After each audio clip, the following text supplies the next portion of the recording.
Hello दोस्तों, अस्सलाम वालेकुम। कैसे हैं आप सब?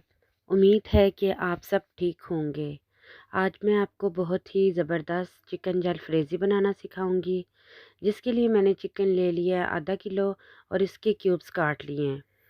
प्याज जो हैं वो भी मैंने 4 अदद लिए थे, उनको भी काट लिया है और शिमला मिर्च और टमाटर उनको भी काट लिया है। 1 कप ऑयल डालेंगे हम कढ़ाई के अंदर और इसके अंदर हम डाल देंगे चिकन।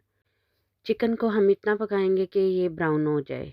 और कुछ मसाले लिए हैं जिसके लिए नमक, दड़ा मिर्च और गरम मसाला, हल्दी, सुरख मिर्च और काली मिर्च ये मैंने ली है। दड़ा मिर्च जो है वो मैंने 1.5 चम्मच ली है और बाकी आधी आधी चम्मच जो है वो मैंने ले लिया है। और टमाटर प्योरी ली है 1 कप में। मैंने इसको फ्रीज़ किया हुआ था तो इसलिए ये जमी शेप में आपको नज़र आ रही है।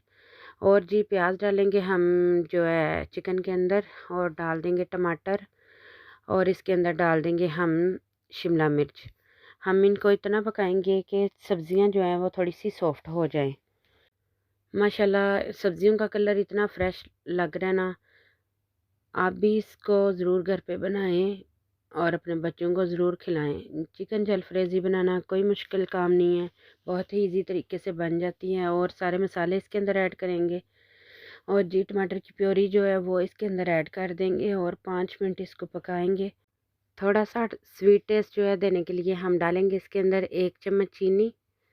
अगर आप सॉसेस डाल रहे हैं तो इसके अंदर चीनी ना डालें, तो अगर चीनी डाली है तो फिर सॉसेस ना डालें, ठीक है? बस ये प्योरी जो है वो पिघलने तक हमारी प्योरी जो है ना जमी हुई है, इसमें बर्फ़ है, पता है ना आपको, मैंने बर्फ़ वाले आने में रखी हुई थी। क्योंकि टमाटर जो हैं वो सस्ते हुए थे ना, तो प्योरी बना के रख ली थी, इसलिए। ये देखें जी बातों-बातों में हमारा चिकन जो है वो हो गया रेडी और इसको एक बाउल में डाल रहे हैं। ठीक है जी व्यूअर्स, इस रेसिपी को ज़रूर ट्राई करिएगा और इस रेसिपी को ट्राई करने के बाद मुझे ज़रूर बताइएगा आप सबको कैसी लगी मेरी ये रेसिपी। मिलते हैं आपको नेक्स्ट वीडियो के साथ, तब तक के लिए अल्लाह हाफ़िज़।